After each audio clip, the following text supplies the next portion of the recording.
Well, hey there team, welcome back to the channel and welcome to my review of Halo 2. I suppose specifically Halo 2 Anniversary. This whole thing is brought on by the idea that I enjoy going back to games of yesteryear, specifically 10 years, 20 years past, that sort of thing. And Halo 2, the original, came out in 2004, 20 years ago now. If you follow the channel, I recently reviewed Halo 1. Because I thought, well, if I'm going to go back and play 2, I should probably play 1 first. And I'm glad I did, because there's a lot of comparisons to be made between the two games, which ultimately helps shape my opinion. So yeah, I played this through the Master Chief Collection, and it's got the same sort of treatment that you have in the first game, like these days, where you've got the two engines running on top of each other. You can press tab between the original Halo 2 and the anniversary version. Now I'm going to cop hell for this, but I'll just put it on the table, and then we will explore some of my finer points. But personally, I find Halo 1 to be infinitely better than Halo 2 from this experience playing through it, in the past couple of days. Which is really interesting because my nostalgia glasses would tell you otherwise.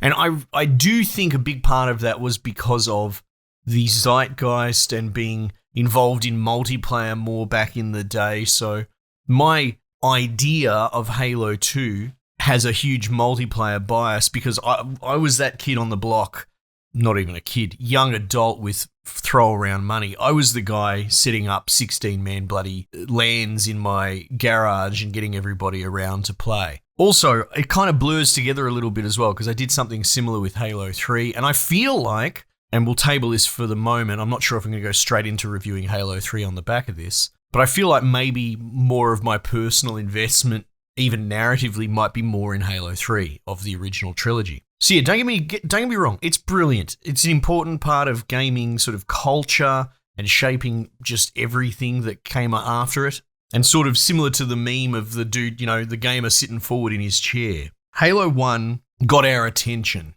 Halo 1 was a big splash and a big deal. Not that it came out of nowhere, but it was a trailblazer.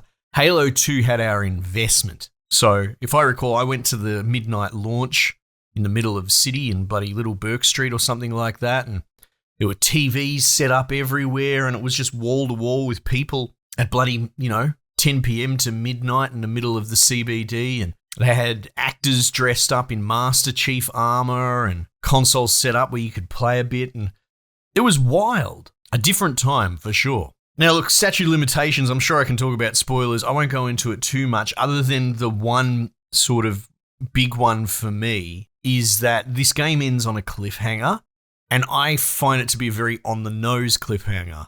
I find a lot of people that carry water for it. It's because they're a fan of the game. Sometimes it's difficult to realize your bias is showing.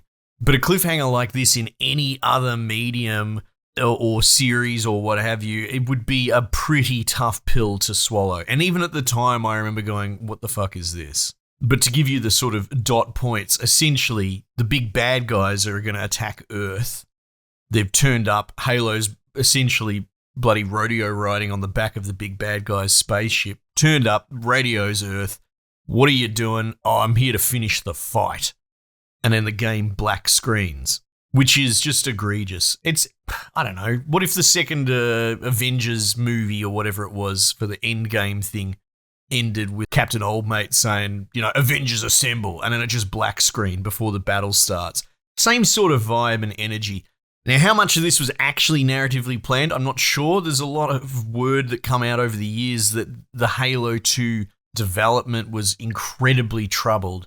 And the rhetoric some will tell you is that we should be thankful that it even came out in this state. I don't know, man. And again, I don't want to jump forward to Halo 3 too much, but as I recall, that game opens with Master Chief essentially, diving down onto Earth from out of space, but it's not what you think it is. It's not a straight continuation of the second game. It's like a 6-month time jump, and there's been some sort of... the invasion's essentially over already, and Earth is occupied, and it's sort of like has required reading in between. So to me, that's just rocky and messy, and I'm not really interested in reading your obscure comic series that mainstream fans don't read. But that was always my biggest complaint with Halo 2. Also, interestingly, I don't think I've actually played the anniversary version before, or if I have, I've only played the beginning. One of the biggest takeaways from it is that they've done a lot of these custom cutscenes that they've added in, and they look like $1,000,000, man. It's almost, honestly, a bit jarring how out of place it is when you impose it against the engine, whether it's the original version or the remake bloody anniversary. But you can't deny that they're pretty amazing. They're like watching a movie, and if it came out today, it would pass. Though I don't believe it's more than a couple of years old anyway.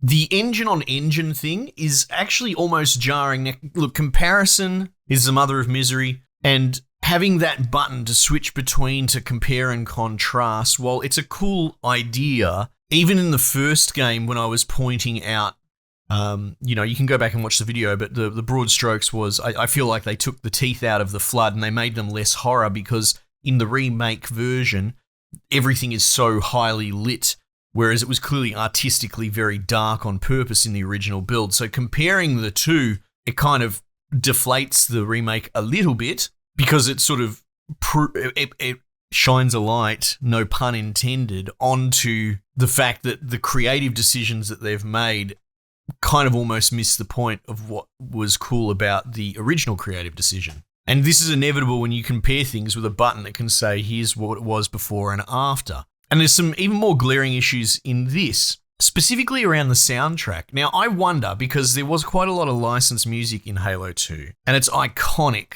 Again, this is a big part of my sort of young adulthood. And I would almost argue, and this might just be anecdotal, but the Halo 2 soundtrack kind of stronger for me than Halo 1, which is hard to believe. The Halo 1 soundtrack's phenomenal, but what they did with Halo 2 was great. But again, this could just be my bias spewing out the sides. And I can't help but wonder if maybe there's a licensing issue when they made the anniversary edition, because some of the most iconic tracks, two of them that come to mind, one when you're chasing down a heretic early on as an Arbiter mission, Incubus has their whole bloody, it's good, I think it was called Follow.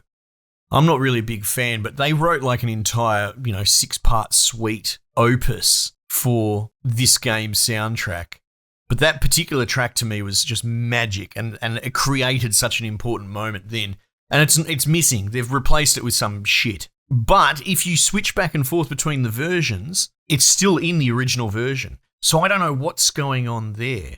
I was half expecting it to be blanked or not playing or whatever, but there it was, lo and behold. So maybe it isn't a rights issue, which would be incredibly tragic that they thought in their, I don't know, ego that they could replace iconic tunes because they can. And then that sort of opens up a huge other can of worms about remake, remaster culture and, trying to update your magnum opus, trying to touch up your Mona Lisa just because you've got better technology in the future. Maybe you should just leave some things alone. So that's one that just boggled my mind, and I ended up playing half this game in the original graphics form anyway, just to get that experience. But there's a later point on as well.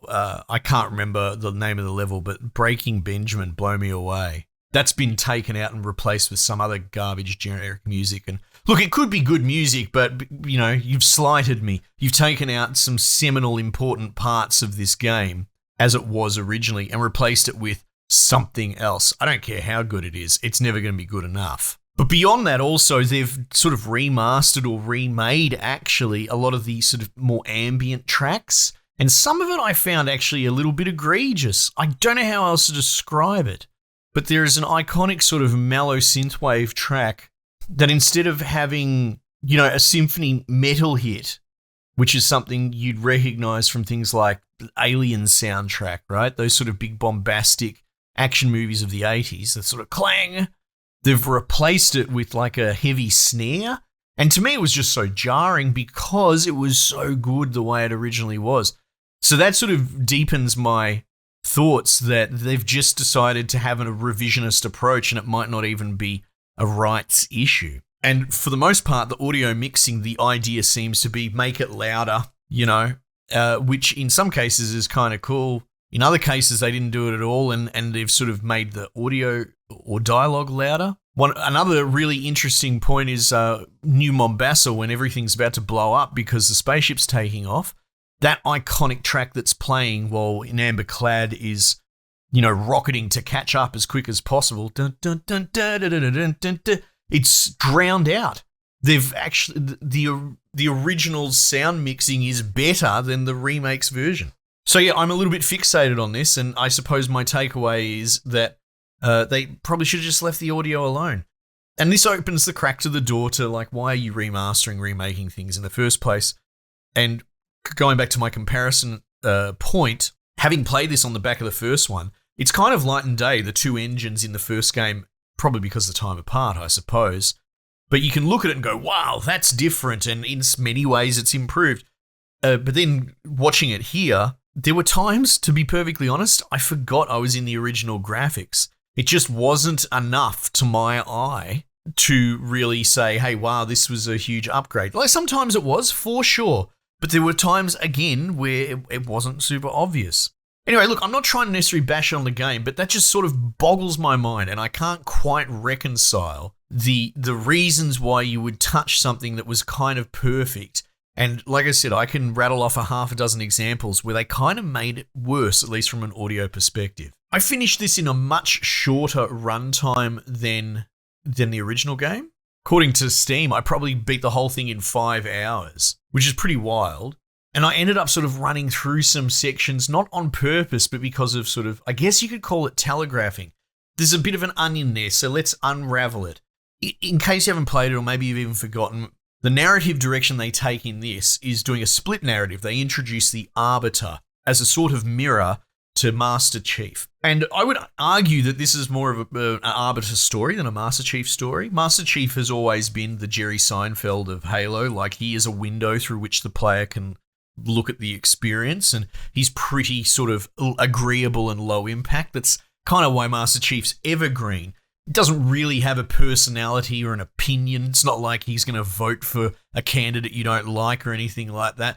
He's just Halo. He's just Halo Man. Whereas Arbiter is the avatar of the consequences of Master Chief's misdeeds, I suppose you could say, from the first game.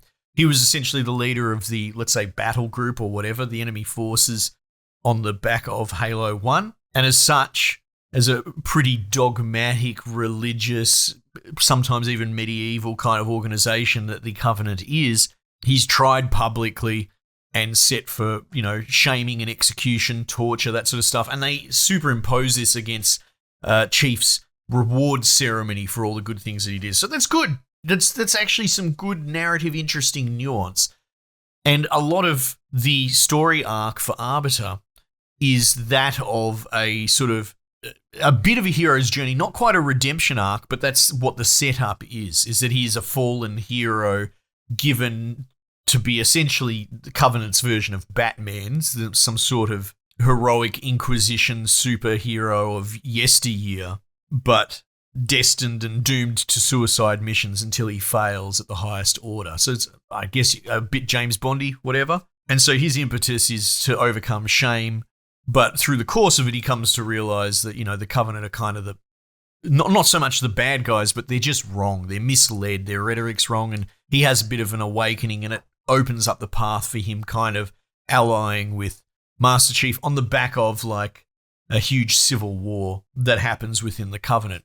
So there's more complexity to the story, and Arbiter is the standout. Having said that, a lot of the character work is really good as well. You've got Johnson, you've got Keyes' daughter, what's her name, Miranda. Really cool B characters. They get their share of voice lines. Cortana kind of gets shelved for pretty much the whole game. She gets one or two cool lines, like he never gets me anything. Oh, I know what the ladies like. That sort of thing. And even on the Covenant side, a lot of the supporting cast, I don't even know if you get his name, but Mr. White Armor with half his face missing, Arbiter's bestie, respected fellow soldiers on the battlefield. That dude is rad. And even the prophets, especially the lead one, what's his name? Michael Wincott. In a way, it's one of his biggest roles, even though he's a well-respected, Hollywood staple. Alien Resurrection, bloody Along Came a Spider, that sort of stuff. And I would actually almost argue that the strongest point of the Halo 2 narrative would be the character work as opposed to the overarching narrative, which is a little bit sort of convoluted and kind of messy. And I think it really loses the plot after, say, the first third, at least from a mainstream appeal perspective compared to the first game, let's say. And look, gameplay-wise, again, comparison being a misery maker, I think when you compare it to the first game, it kind of, in its pursuit of sort of power creep and wanting to put more stuff in, more mechanics, more weapons, that sort of thing, it really did lose the thread a little bit on what I found made the first game magic.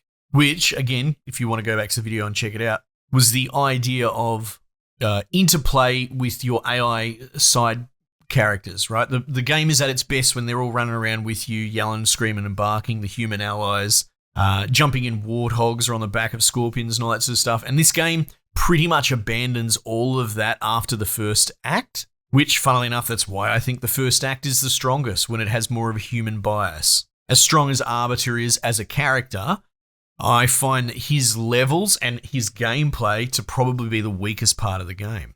To jump to that, so Master Chief has a torch as one of as like an activatable, and his mirror in Arbiter is that he has like a cloak.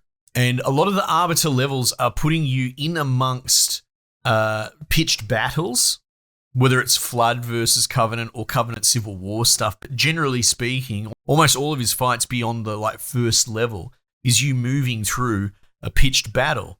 And the game has telegraphed pretty hard that even in the opening, when you first control him, they're like, you should stealth a bit, right? So what do you do with these sort of telegraphs? You probably lean into them. Developer intent as best as one can understand it. And so I've got a cloak and there's all these battles going on. So I found myself kind of just stealth running through a lot of the levels. And I must have done that in the original as well, because there were levels booting up this time around and I was like, I don't remember this. My experience with Halo 2, once again, would be that the first act is so incredibly memorable, and probably why so many people love Halo 2, because they think about the preemptive invasion on Earth and fighting them back and you know, fighting on the Mac gun station platform, repelling invaders. Like, this is all awesome. But I wonder if you ask people, then what happens after that? They'd be like, you go to another Halo? Oh, yeah, tell me about those levels. There was a gondola? So, yeah, I think in a way, you can applaud them for trying to add new things. And Arbiter narratively, in fact, most of Halo 2 narratively, really quite cool and inspired. But sort of mechanically, I don't know. I feel like they added in some new weapons, which are cool. There's a bit more precision. You know, you got the battle rifle, the carbine. Always love the carbine, and it still holds up. But I got a lot of value out of the little dual-wield submachine guns this time around, which is pretty cool. Tragic that they took out the main machine gun, but I suppose you got to make an excuse for the submachine guns existing. But yeah, that's what I found. I found that they actually traded what I would consider kind of the magic of what made Halo 1 so good, i.e. interacting with allies. And funnily enough, I kind of like the medkit system from the first game and the slower shield recharge. Well, that specifically, actually. You can get along with a lot more sort of fast-paced bullshit in this game, which might appeal to the Adderall-fueled COD players. But again, I enjoyed the slower pace of the first game, especially now that I'm playing them back-to-back and comparing them one-to-one. But that might just be me being a stick in the mud. I recognize that. That's fine. But these are my thoughts going into it. But yeah, look, they're my thoughts. I didn't have an unpleasant time at all. But like, it's not even a decision for me if you were to say which one's better, Halo 1 or 2. Halo 1, by a million miles, for sure. This still has a lot of the magic, a lot of the secret sauce in it. But it feels like they sort of tweaked a few things unnecessarily. And while there's some cool character work, I feel that some of the story was convoluted. You know, they're trying to kind of potentially reach beyond their capability with it, because then you contrast against how many of the sort of tropes are openly recycled, like we're going back to another Halo and we're going to detonate another ship. And it's even referred to in-game as, hey, it worked last time, why wouldn't it work this time? And I just find it a bit of a difficult pill to swallow if you're going to try and sell me on some sort of complex, multi-tiered political civil war drama and then impose it against something that is openly saying, well, we're just reusing concepts from the first game as well. Those two don't make for a great sandwich. Anyway, it was fun. It was short. I don't know what I'm going to do next, actually, because, again, this whole impetus was to go back to 2004, Maybe I cover something else from 2004. Maybe I jump straight into Halo 3 or whatever came next, because there's spin-off ones. I remember enjoying the sort of RTS versions of Halo. So I'm not sure, but those are my thoughts for my time going back to Halo 2. Anyway, team, might just leave it there for the time being, and I'll catch you guys on the next one.